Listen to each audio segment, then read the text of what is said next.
Aux États-Unis, la liberté d'expression est un droit fondamental, mais aujourd'hui, elle est mise à mal par des pressions croissantes.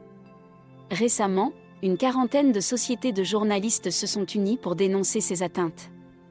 Ce mouvement est un cri d'alarme face à une réalité inquiétante. Des journalistes, qui devraient être les gardiens de la vérité, se retrouvent souvent confrontés à des menaces, des intimidations, et même des violences. Des enquêtes montrent que les agressions contre les journalistes ont augmenté de manière alarmante. En 2022, le Comité pour la protection des journalistes a rapporté que plus de 30 journalistes ont été tués aux États-Unis, un chiffre qui ne cesse d'augmenter. Mais ce n'est pas seulement une question de sécurité physique. La désinformation et les attaques contre les médias sont également en hausse. Les réseaux sociaux, qui devraient être des plateformes de partage d'informations, sont devenus des terrains de jeu pour la propagation de fausses nouvelles.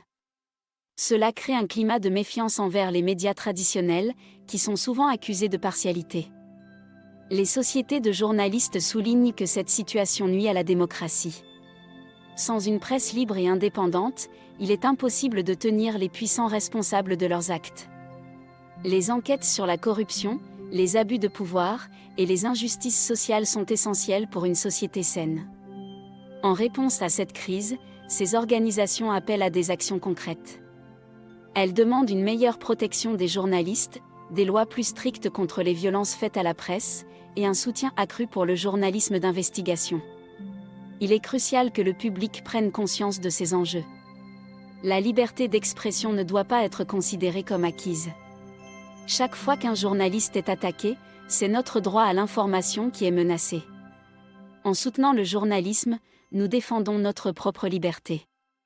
En somme, la lutte pour la liberté d'expression aux États-Unis est loin d'être terminée.